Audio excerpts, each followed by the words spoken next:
Welcome to Meet the Expert. This is our opportunity to feature our mentors and coaches and give you a chance to meet them.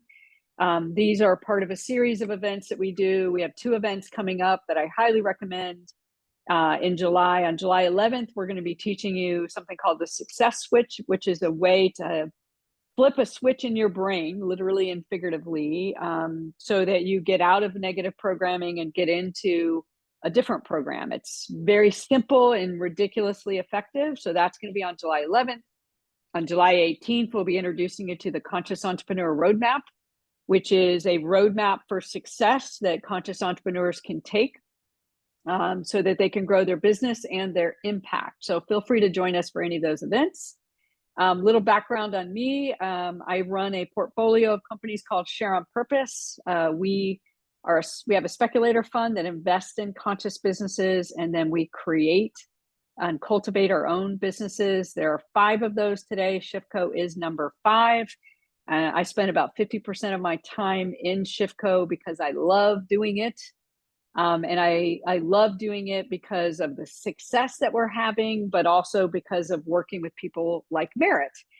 To put that into perspective, in July of 2021, we have a metric that we track called Member Success Ratio, or MSR.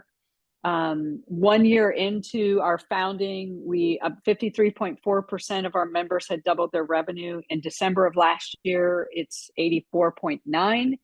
We believe that by the end of May, it's going to cross the 85%, which is very exciting in time for our 4-year anniversary, which is great. There's 3 reasons why we're getting the results that we're getting. One is we use a diagnostic prescriptive tool to help our members focus on one thing at a time. Second is because we also include personal fuel. So we work on ourselves as well as our business, and also because of the team support. You're going to get to meet one of those team members today. She's truly one of my favorite coaches to work with. And so we have this very powerful approach that although there are some people that you work with consistently, we pull in different experts to help you in different areas. And one of those areas, Merritt is an expert in. And she's an expert in scaling your businesses as well as rising up to meet the leadership challenge. Her business is called Master of One Coaching. It's an honor to get to work with Merritt. It's an honor to get to learn from Merritt. And I'm excited to introduce her today. So Merritt, why don't you kick us off and tell us a little bit about you? Hello, that was a lovely introduction. I feel like I don't need to say anything else. But hi, everybody. My name is Merritt, and I'm the founder of Master of One Coaching, which is an executive coaching practice focused on helping conscious entrepreneurs and leaders level up into their best executive leadership selves. Shorthand is that I like to make good leaders. I like to help good leaders become great executives. So I came to Shiftco as a member initially a couple of years ago now, and of course, instantly connected with Terry and was connected actually through Kelly Marshall, who is another one of our amazing coaches. She and I just like met over Facebook in one of those like cold DMs that she sent me, and we initially connected, and she goes, "You got to meet Terry," and Karen and I initially connected right away, and so the rest is history. I've served several different roles in Shiftco over the last couple of years, and right now I'm in the shape phase coach for Shiftco, and I also coach the differentiation pathway. So that's a little bit about me. So we're going to open the floor up for questions in a few minutes, but I have a couple of questions for you. You've told us a little bit about the value that you provide, where you help great leaders become great executives. I love that. And so one of my favorite questions is to ask people is, why did you start your business? Yes. So that is a multi-pronged answer. I'll do my best to keep it brief and succinct. I started my business. Okay, ultimately, throughout my professional life, I wanted to make a tangible or an impact that I could see and feel and touch, right? I wanted to be able to see the difference that I was making in people's lives. And I started out as a performer in my early stage career. And right away, I recognized that, although that you can certainly be moved, an audience can be moved by a great performance, that I felt disconnected from the impact that performance was having. And so I jumped into arts education, and I was able to see it more clearly because I was working with kids. And then I was sort of moved up into working with adults, and that morphed into leadership development training, diversity, equity, inclusion. And I could still see light bulbs turning on more and more. In 2012, I had a personal crisis where my first husband was diagnosed with terminal brain cancer. And in the year that followed, not only did he pass away, but so did my father and my grandfather. And my father and my grandfather were both entrepreneurs.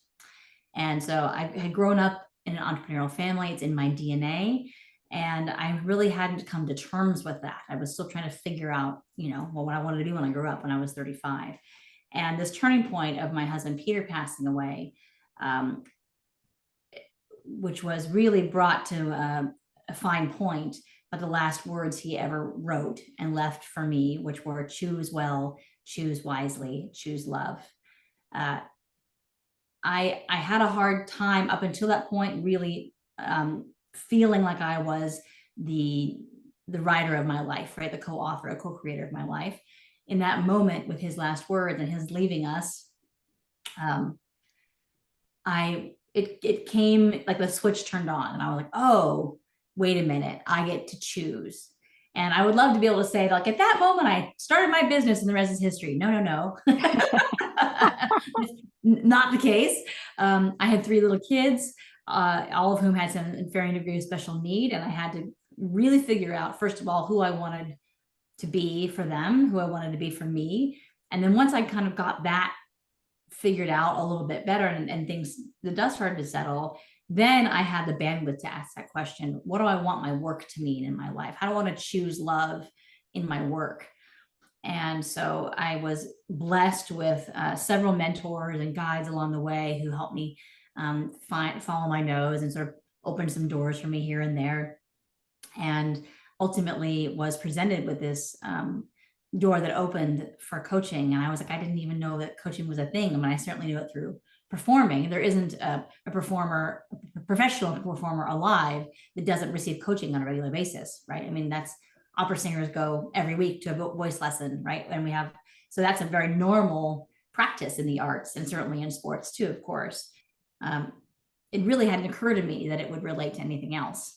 And so when I'm totally late to the party, right? But when I finally was exposed to that, it was like the clouds parted and the angels sang, and this is what you're meant to do. So it all came together in that insight and in that realization, and with someone helping me along the way, kind of figuring it out. So that was in 2018 that I started my coaching training, and I started in May. By June, I said to my husband, so I'm quitting my job, and that's happening. And and he was like, oh, okay. Side note, I often talk about how I think that there should be a support group for the spouses and partners of entrepreneurs, because I think that it's a real thing, that there's like they're just holding on really tightly to the reins and like hoping that everything doesn't fall apart. Anyway, he was immensely supportive. January 1, 2019, I officially ended my full-time job, though I had been building my coaching practice and completing my training up until that point. And so that's a long answer to the question of why. I think that if I were to sum it up, I would say that it is the expression of who I am in my entirety.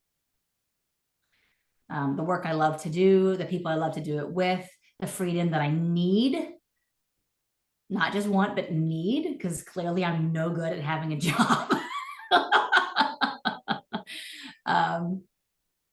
And it allows me to be who I am fully in my work and in my life.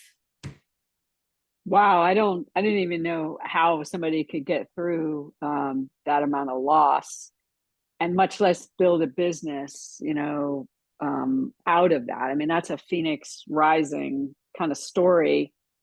So let's kind of move into the present state. When you're working with your customers, one of the hallmarks of conscious business is you're focused on the value you provide, and the solution. You're motivated by helping your customers solve their challenges. So I always want to ask our mentors and our experts, how do you ensure you're meeting your customers' needs, providing value, not getting caught in their symptoms, and Mhm. ultimately helping them solve their problems? Yeah, I really appreciate this question, and I will start by saying that this is it, it is the most important thing about coaching is staying on track and making sure that we're hitting those results. Now, the results may not be the ones that a client comes in with. They might change over time because so much of the work that I do, or we do with our clients, is about who they are and who they are becoming. So as we become higher versions of ourselves, our goals may change, and that's okay. We expect that, right? And so when that happens, we want to make sure that we're continuing to track those results and checking in with how are these the results you want? What are the next set of results that you want? How are we going to get there together?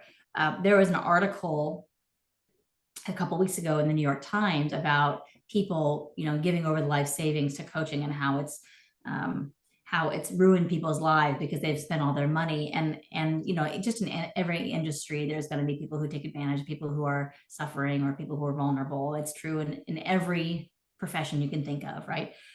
So all the more reason, because coaching is largely unregulated right now, to make sure that we are providing the support, the strategy, and the strategy is collaborative. I don't ever give a prescription, but I do come up with the strategy together with my clients. That we are doing all of that in a way that is constantly in line with who the client is, who they are becoming, and what they want. I start every call with, what do you want to work on today? I check in halfway through the call, give or take. So you said at the beginning of the call, this is what you want to work on today. How are we doing with that so far? And I end every call with, how did we do with your goals today? And if we didn't do so well, what happened? Well, maybe it changed. Maybe the goals changed because I had an insight that changed my direction. Great. Or if I come to the next call and we set some change work, some homework, some goals, and they didn't happen. Well, why is that? Well, it could be that I just lost focus. Okay, well, let's talk about focus, right? Or it could be, well, I had this horrible thing happen and I just couldn't attend to it. Okay, that's really important to know. So there's never, I'm never going to berate anybody for not doing their work. I'm going to find out the reasons for it, and then we're going to adjust accordingly, ultimately keeping those stated goals in mind. Always, always, always. Oh, that's a great tool. That's a fabulous tool. And I think you don't even have to just be a coach to use those questions. I mean, you could be in any service business. Mhm. I can see the leaders of our two marketing companies use that as well. I love that. So Yeah. I'm curious. Another question I always like to ask, because I feel like conscious entrepreneurship is a reward unto itself. Mhm. The money that you can make is wonderful as well. The freedom that you can have is wonderful, but the work that you do is so rewarding. For you, what's been the greatest reward in your business in doing the work that you do? I think that is also multi-pronged, but to keep it succinct, professionally, there's nothing better than seeing the lights turn on in somebody else, seeing their insight, their inspiration, and their achievement turn on. An example I'll give you recently, I worked with a client who, she's actually not an executive. She didn't start out as an executive client. She started out as an entrepreneur, and she had some business background. So we weren't starting from scratch, but she did come in not knowing exactly how she wanted to express herself in business, having tried many times. And we did find a way that forward for her that has been borne much fruit for her. It's been really exciting, and just recently found out that she won a major regional award. It was nominated by somebody else. So that is so cool, right? To like see somebody who comes in, they're like, well, I'm just open to this idea and I'm not really sure, but I want to do the work. Cut to 3 years later, now she's regionally acclaimed for the thing that she didn't even know she wanted to do. Like, that's Wow. it's pretty cool, right? And so there's nothing better than that. And by the way, she's in love with what she does. She loves her clients. She loves the work. It's just like she's just she's a superstar. And it's awesome. That is awesome. Yeah. That's great. And then I think on the other side of it, if I may, just that you mentioned freedom. So I have 3 kids now. They're now in their teens. I have one home for the summer from college and 2 who are just finishing up their first year in high school. So the summers get a little chaotic because our schedule gets turned around a lot. Our routine gets upside down. And as frustrating as that can be sometimes, so like all the changes, I am so acutely aware of the gift I have right now of being able to say, you know what, for the next 2 months, I'm only available from this time to this time because everything else belongs to my family. And that feels so good. That's that freedom that I have right now because I have started my business, because I have structured in the way that I have. So that's a huge reward too. Oh, that is awesome. Yeah, same. I'm helping to take care of my uncle, and I've been able to modify my schedule to do that. And people have said, "Well, how do you do that?" It's like, because I have the freedom to do it, and there's nothing like that. Yeah. A couple more questions, and then we'll open it up to the group. So those of you that are listening in live, feel free to get your questions ready. Also like to ask this because I think people, they hear all these success stories about business and they think that it's easy, and then they start a business and they find out it's one of the hardest things you're ever going to do. And if you don't really learn how to manage your mindset, you're going to quit before you get started. So given that building a business can be incredibly challenging when things don't go as planned, how do you manage your mindset and stay positive? Well, it's a practice and it's never perfect. I learned early on. Well, actually, I learned through the process of grieving the 3 most important men in my life, all at once, that I could not do it alone. I actually was under the false impression that I was totally independent and could do everything by myself. And then through that experience, learned that that was not the case, that I was not going to get through my life on my own. And that was such great preparation for me in starting the business now, because I very easily ask for help now. I don't have any problem with asking for help or delegating anymore. Where I used to, I like completely resisted it. Now I'm happy to ask for help. I'm happy to have the people in the room be smarter than me. Most of them are, and that's great. I hope they are, especially in their chosen fields. I'm not a marketing expert, right? I've learned a lot about differentiation, certainly from being from Shifco and other marketing tools. And so when there are things I know how to do now, I can do them. But if they're not, great. Like, let me bring somebody in. Certainly, I have an excellent therapist and an excellent mentor in Terry.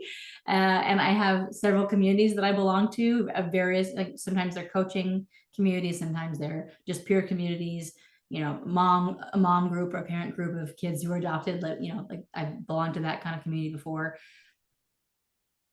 I think that the bottom line is, if you need support, ask for it. I mean, that is, there's actually, I was going to say there's no shame in it, but actually it's necessary, like to have the humility to go, I don't know. And I think that especially in leaders and business owners, when we first get started, we want to position ourselves as an expert, and that's beautiful, but an expert doesn't know everything. An expert is an expert in what they know. So if you don't know something, ask somebody, ask the expert in that field. Whether it has to do with mindset or, your physical health, or you go to, you wouldn't try to cure cancer on your own. You'd go to the doctor to help you do that. Right. So yeah, I think that's the main thing, is just asking for help. And then also having an amazing supportive family and network. So Shifco is certainly a really important part of that too. Being able to reach out and say, hey, I'm going through this thing. Oh yeah, I'm going through that thing too. That's crazy. Right. So all of that. I love that. All right, last question, and then we'll open it up. What's your secret for growing your business so that you can make a bigger impact? So just like business is iterative and leadership is ever evolving, so is that the answer to that question. Initially, it was hustle. And then I got past that initial hump after a couple of years. Also, it was during COVID. I started in 2019. So by 2020, I was fully immersed in the online thing. And so I was doing a lot of showing up. And I think then knowing that, really listening to my body, knowing what I can and can't hold, the space that I can and cannot hold, or maybe should not. Like I probably could show up in that space, but do I really want to? Is it going to tax my adrenals? It's going to make me exhausted. Is it going to make me cranky to do that? I've learned to be very in tune with my body and my energy. And I'm not perfect at that either. Sometimes I overstep but I'm much more sensitive to, oh, that feels like I'm overstepping. I got to step back. And being aware of, like, if I'm in the right room, what are the rooms that I'm going to be in that's actually going to make an impact? If I'm showing up in a place where there are people who don't really need or want my services, well, it's okay to go and make friends, but like, is that really going to serve them? Is that really going to serve me? So I think ultimately learning how to read my energy, pay attention to my body, pay attention to how I feel, and care about that. It's not just, oh, I'm so exhausted. Oh, well, I'll sleep when I'm dead. No, like, oh, I'm so exhausted. Okay, what do I need to reboot? And really care about how I feel.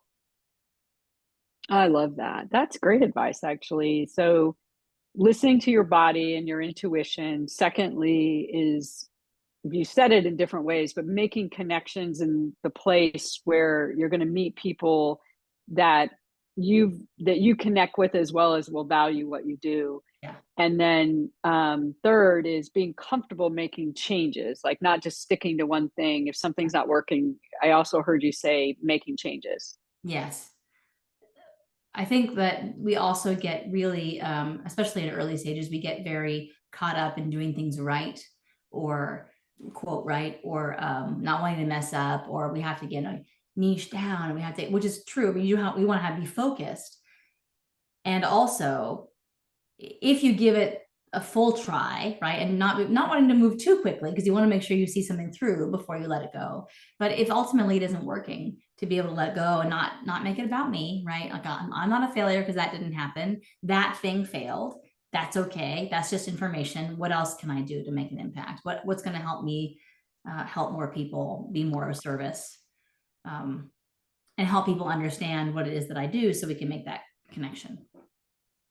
That's perfect. Awesome. All right. So let's open up the floor. Who has the first question for Merritt, and take advantage of her incredible expertise and her beautiful heart?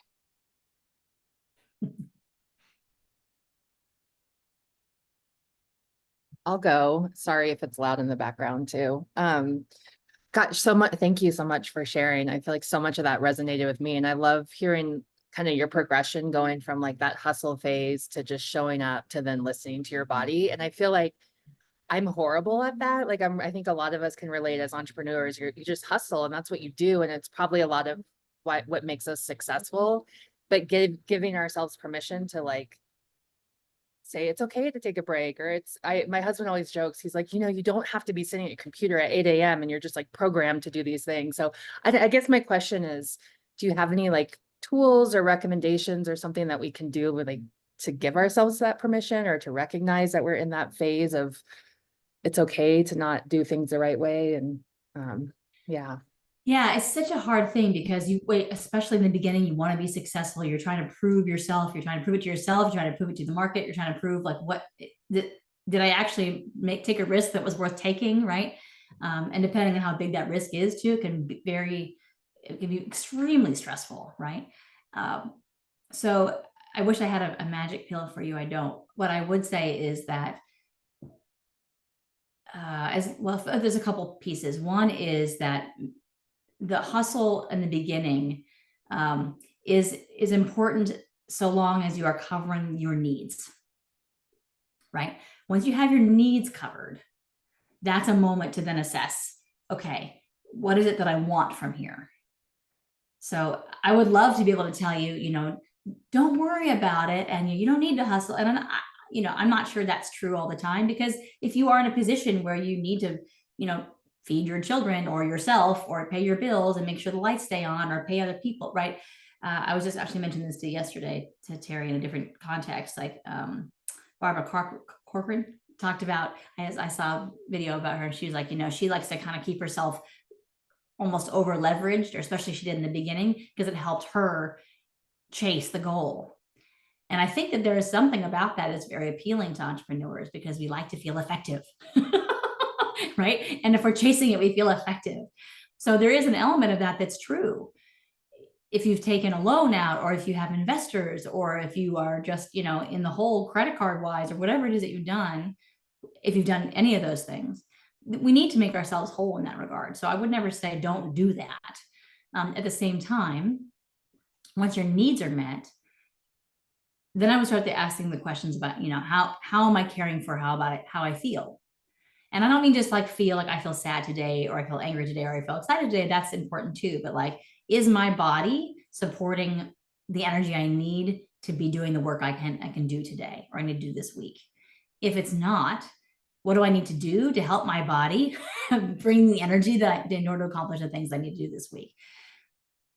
If we burn out, then our business is going to fall apart. Right?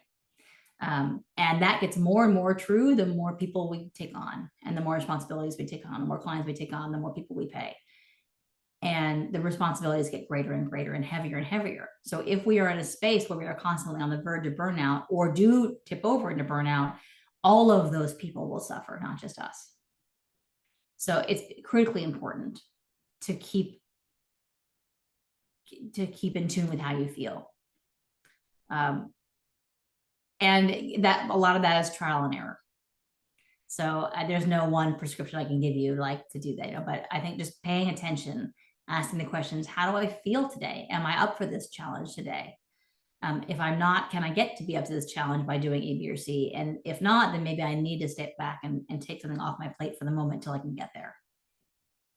That's great advice. And one thing I would add to that, Lindsay, just knowing you, is I put those on my calendar where I have like a space break, so that my phone is up, the door is closed, and I'm just checking in and breathing and really seeing how I'm feeling, so that I know, am I going in the right direction, or am I trying too hard, or I'm trying to force it?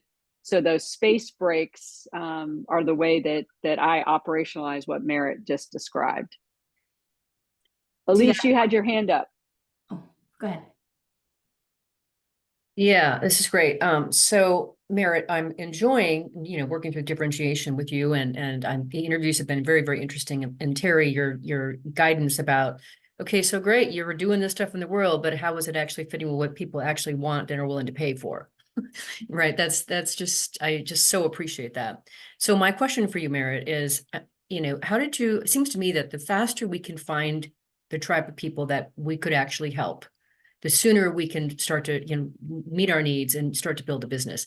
And I struggle with that. How do I find my tribe? How did you find the tribe of people who could use your services and wanted to work with you? So actually, it was Shifco.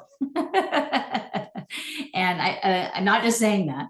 I mean, I have had other coaches where, I was kind of drilling down on what your ideal client avatar and all that stuff. And that's all good.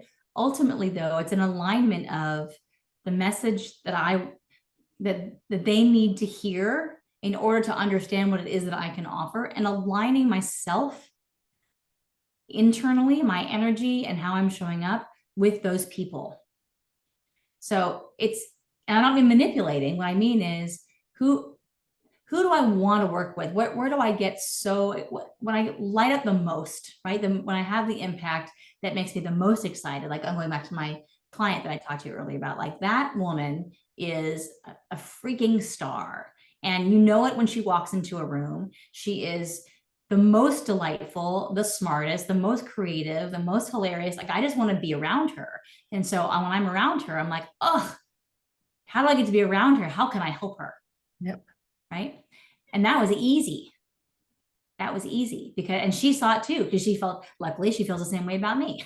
So, but we didn't know each other. We kind of met each other before, but we really, she saw that I posted on Facebook that I was trying to coach, and she just jumped on it, and she was one of my very first clients.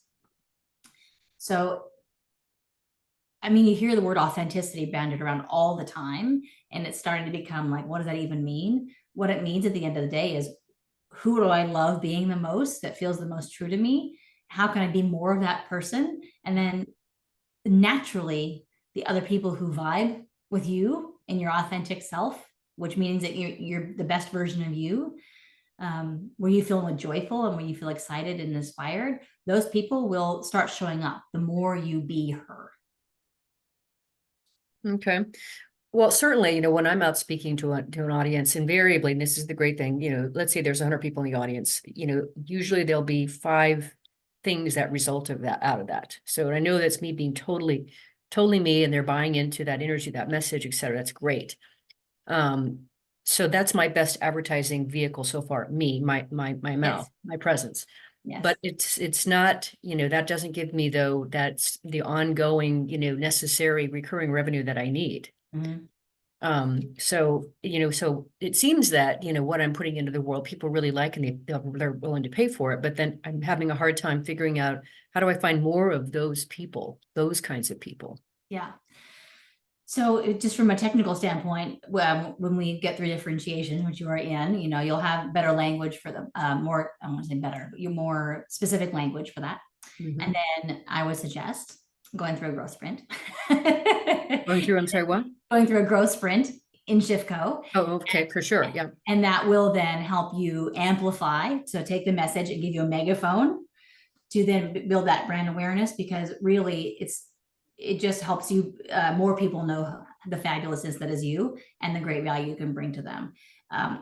It's, also you can certainly, pay people to do that and amplify your voice for you. And you might want to start doing that at some point, but I would start with, on a technical aspect, I would start with completing differentiation and doing that growth sprint. Okay. And that will really set you on a great path for building all that awareness. And then Terry has a great formula about awareness, then making friends and creating fans, and then and those fans will keep coming back and wanting to buy what you have to sell. They want to work with you. Thank you, Merritt. That's awesome. Thanks so much. Yeah.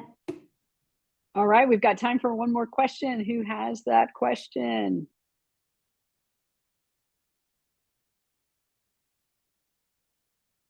Hello. So quick question for you.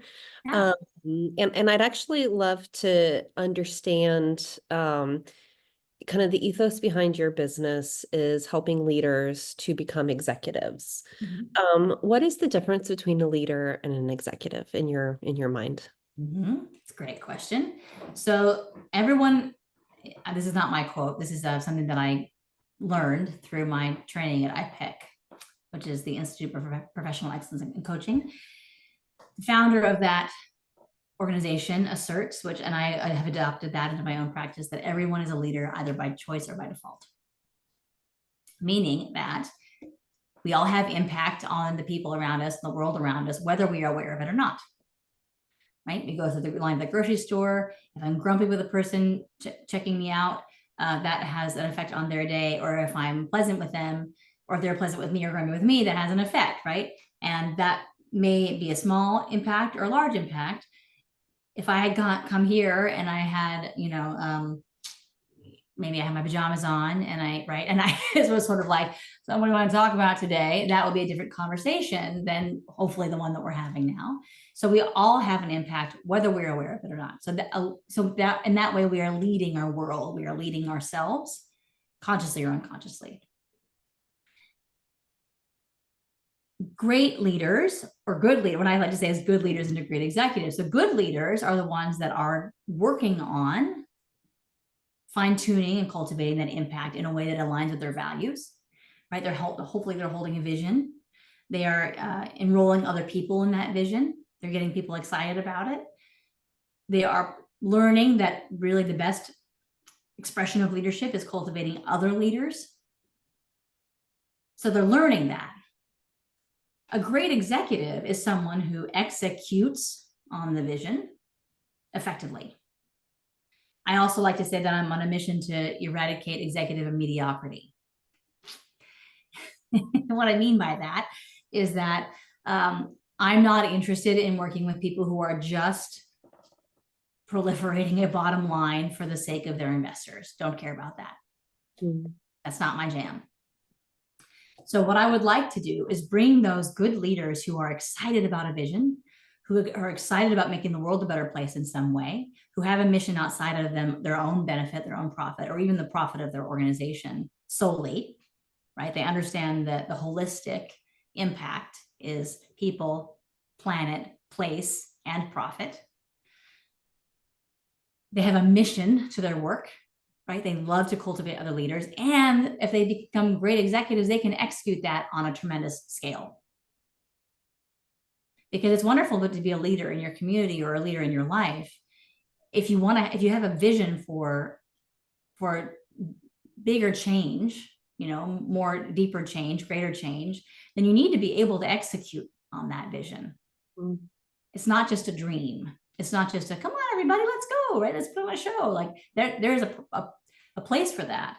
But ultimately, what we need now more than ever in our capitalist culture are executives, leaders and executives who are executing at a higher and a higher level on the visions that are way beyond just profit. Yeah. The visions are, how do we elevate, like Terry says, elevating humanity through business? How do we elevate our culture? How do we elevate each other? How do we become superior stewards to the planet that we are visitors on which we are visitors, right? To me, we need those leaders to become exceptional executives so that we can enact these greater visions and become better people, better stewards, and do better work. Right? There's so many leaders right now in executive positions, whether it's government or business or what have you, that are they're operating an old model, and it's not working anymore. That's clear. It's not working anymore. Does that answer your question? It does. Yes. Well, awesome. Thank you guys for participating. For those of you that are listening in after today, and Merritt, it's an absolute honor to get to work side by side with you. And I learn from every conversation that I have with you. I feel so grateful that you are part of our member success team. And I know that any of the members that are touched by your work, as well as the customers who hire you, benefit greatly. So thank you so much. Thank you. It's an honor to be associated with ShiftGo and to work with you too. I really mean that. Thanks, everybody. We appreciate you joining in today. Thank you, everybody.